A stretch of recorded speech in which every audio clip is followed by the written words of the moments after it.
heaven on earth, I found a spiritual counselor who translates the language of the universe so we can all communicate with what the universe is trying to make us understand.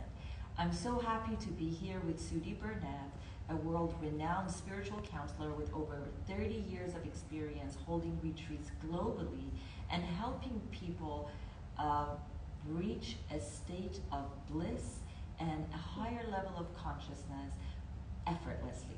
Sudhi, thank you so much for being with us today. Thank you so much. I'm very grateful and happy for Mind Valley and you to get on board with this beautiful event. I am very thrilled to be here. At Mind Valley, we are dedicated to bringing the most recent tools and people in the world of personal development to make this life experience a better journey for humanity. And I'm very happy because after years of searching for an answer from different healers, different astrologers, different psychics, I was finally able to find my answers when I met you. And you made me understand that everything we see in the external world is in fact a reflection of what's happening in our internal world. Mm-hmm. How can you help people understand their lessons in life and what the universe is communicating with them? I think the first thing that we need to do is grounding. We talked about being grounding and how important this state is, because oftentimes what happens, we get with the mind and the ego, and then there you go, and you're never living your life consciously, right? So by being grounding, that means that you have to be conscious. It has to be at your awareness to be conscious, to be grounded here. And as soon as you ground yourself, you create that space, that open space of all the scattered thoughts and the minds and everything that's going around. You get to bring all of it down here, and it's just like all of these energies of going here and there like the wind, and you get that and you bring it here, and you keep taking the mind and bringing it here. Is teaching the mind and ego. You're directing, you actually become the director of the thoughts, and you bring it here and you ground yourself. So this grounding, it will open up a state for clarity. So we need to empty ourselves to be able to really hear and listen, because the universe we know is a conscious universe, and the universe is constantly communicating to us. But the problem is this disconnection, and when we find out that this connection comes from the pattern of thoughts and ego, and we push that away by different practices that we do, or as you know, on my retreats, I do a lot of active meditation. That active meditation help people to quiet down their mind. Therefore, we can easier enter a space of nothingness. And as we all know, that state of zero limit or nothingness is the vast opportunity of oneness with the universe. And when we become one with the universe, that's when we can hear the universe. Exactly. So at your retreats, you help people achieve that state of nothingness and full presence and groundedness so they can hear the language of the universe. Tomorrow, we are holding a retreat at Mind Valley University where you're going to guide people to reach this state of nothingness. What is your plan for tomorrow, and what should people expect to experience tomorrow? I have no idea what should people expect. I'm just bringing this new idea of how about having no expectations. I'm actually want to ask people to come with no expectation, because what happens there in any events that I do or retreat, I am just a facilitator of the divine. So as you and I have this conversation, the bigger the crowds is, the more ascended masters and the more guides who would be present on that event, and basically I would be an instrument and they will guide me to how to go. So I never think about, I don't plan my events, I don't plan anything, because I'm an attendee myself, you know. So when I show up there, I just get to this zone of nothingness. The energy that the Ascended Master creates there helps everyone to go to this state of trance, and I have nothing to do with that. So I'm just also in a state of trance, and my body will be used as an instrument of how the event should go, what speech should come up, and then we do the active meditation, which also helps people to get into a state of trance. And while they lay down, everybody's experience will be different. And I have no idea why I go to someone and why I touch somebody, because I'm also in a state of trance. So basically, my events and retreat, as you know and you experienced it in the past, is how to experience a psychedelic without actually using any psychedelics. Wow.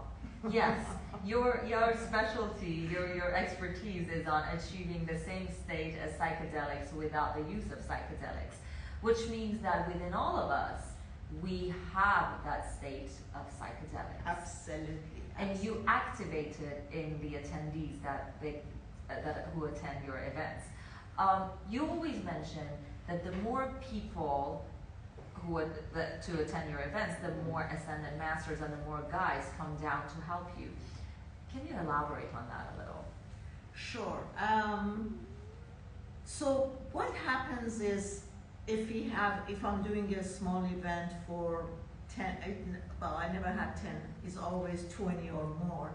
But when it gets to, if I notice, like when I come first thing in the morning and I'm standing there, I can visibly see how many guides and Ascended Masters are there, right?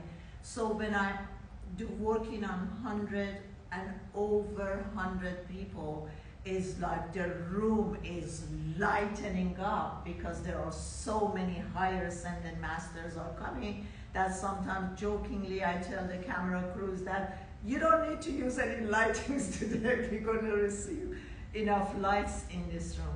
So basically what happens is, as the Ascended Masters and the guides comes and I'm looking around and I see, that's the only thing that I notice. From that point on, I can come to my body and go and see how people are relaxing, how their breath is becoming slower automatically, and we see like how they go into that state of trance. And as you know, usually when we do the active meditation, I have physical human being for the people who are going down as I touch them, so they help them to lay down on the ground or whatever, so they don't hurt themselves. And then we hear some experiences afterwards that people say, I have no idea what happened to me, I just felt like I was gone. And everybody, like I said, they go into their own individual journey, how deep they go in or how lightly they go in. And then afterwards, they tell me about where they went, what they saw, and what's very profound is that I hear a lot of people, they tell me that they see their ego under a lot of lights. So the ego become visible, and sometimes they notice when they see the ego for the first time under so much light, it's just like they say, oh my God, this is so ugly. Oh, I'm doing this. I'm acting out this way, or the ego is acting out this way.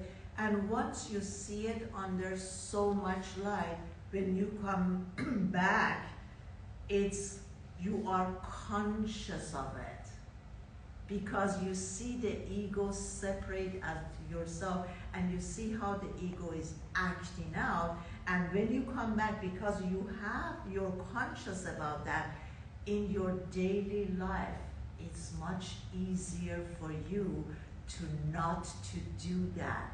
not to go through that behavior. And it's so much easier for you to overcome years of suffering, pain, and wounds. And for the first time, it's like you're noticing that something else, some other entity as an ego has been writing your storyline.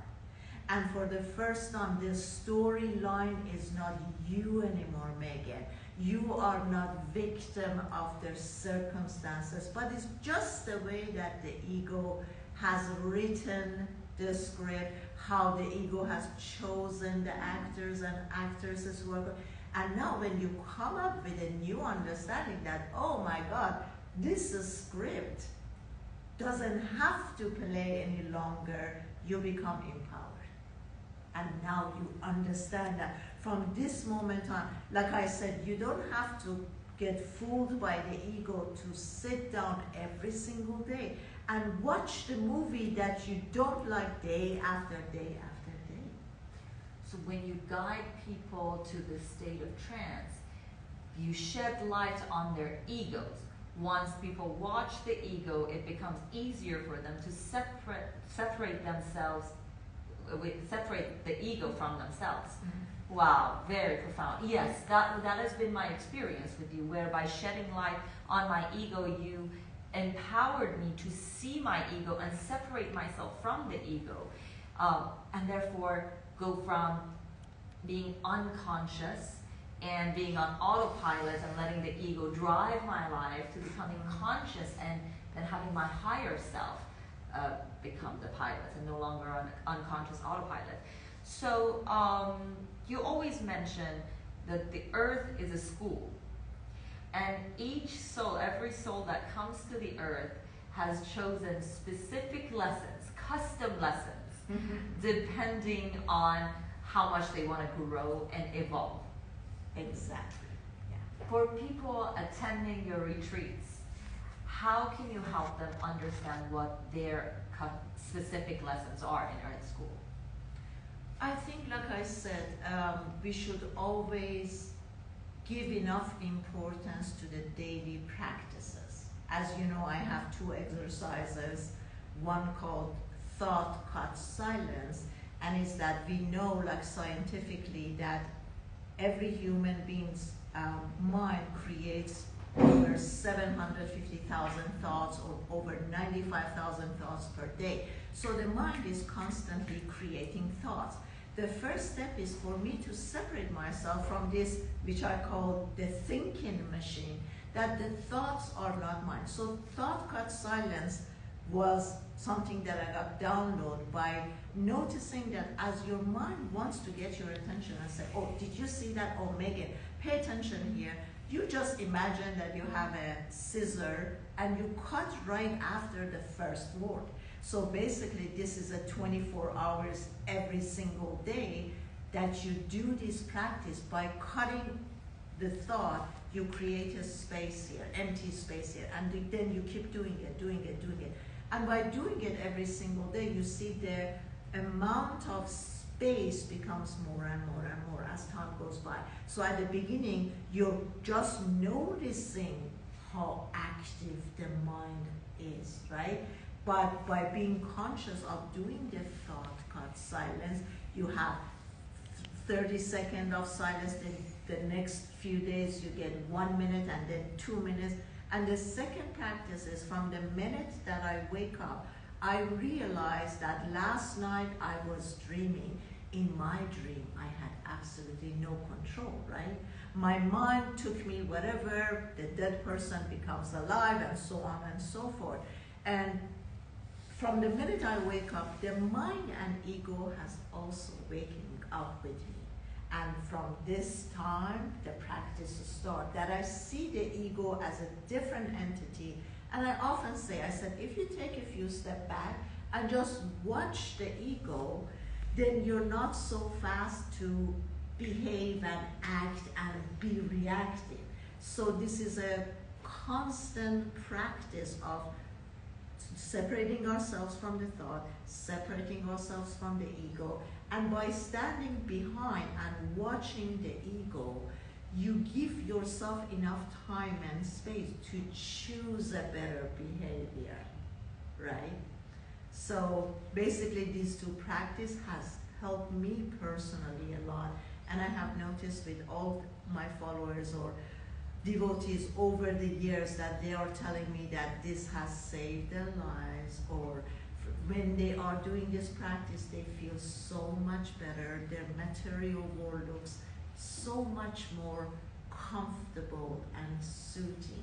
And also I want to add is that the people would realize that up till now we identify ourselves as being the mind and ego. But once we separate ourselves from the mind and ego, the second step is that we're going to change the role now. Like from this moment on, it comes to my awareness that, oh, I'm not that wounded child anymore.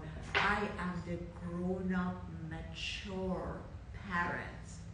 So we're looking at the ego, if you, or we want to call it the inner child, it doesn't matter what we call it. We see the ego as a child, right? And by us becoming the parent, we change our relationship with the ego. It makes us to be more caring. It makes us to come from an open heart and be more compassionate. We don't judge the ego, yet the relationship is changing now. So the ego becomes the toddler. Yes. And our authentic self becomes the parent. There we We watch the toddler and we make sure the toddler doesn't do what's not good for us. There we go. I love that. How, when we want to take an action, how can we discern if the action is coming from our ego or our higher self? I think one of the best way that I can come up with is to see how I feel. Our feelings are great indicator of which side we're coming from. But then again, this is not easy for everyone, Megan, because we've been operating by the mind and ego and destructive pattern for so many years that oftentimes the ego or our society or our parents has made us wrong by listening to how we feel. So most of the time we dumbed out our feelings and we can't trust our intuition. So in order for us to do that, again, we need to empty ourselves a lot. We need to separate ourselves from the mind, and this is going to take time for you to really get to trust what is the first things that comes to you. What is that you have to trust to listen to your intuition. And this needs some groundwork, this needs some preparation. For most of us, it doesn't happen right away. And when you say use your feelings as the compass of whether the action is coming from your ego or your higher self, what is the, if the action is coming from the ego, is the feeling negative? Let's use this term. Let's say when it comes from your higher self, you feel calm and relaxed. When it comes from the ego, it's a lot of anxiousness, stressed out, a lot of emotions that hasn't been worked on because the ego hasn't been tamed, right? So if we're here as human beings to enjoy life, if we're here to be happy, therefore make that an indication. If it's coming from your higher self, there is no stress, there's no anxiety to it, there's no unease in your feeling. Or what's your body language? When it comes from my higher self, I am like zen. I sit back. My breath is naturally at ease. When it comes from the ego, your body becomes tense, it becomes defensive, it becomes resistant, it becomes hard, right? So could that help? So we always, before taking any action, we should check in and see is this action making me feel anxious and fearful, or is this action making me feel calm and empowered? Wow, I love that. Well, we are really excited about tomorrow. I'm so excited to share this experience with everybody at Mind Valley. I can't wait for you to experience this state of trance where you watch your ego from the outside, separate yourself from the ego, and once Sudi and her guides shed light on your ego, your life will never be the same again. Once you see the ego as a separate entity, it will become so much easier for you to not confuse your higher self with your ego. And I can't wait for you to experience that. That experience changed my life, and it's my duty to share with you what I have found helpful in my personal journey. Sudi, I can't wait to go through the journey with you tomorrow and to share it with people. And we're going to come back to you after the event.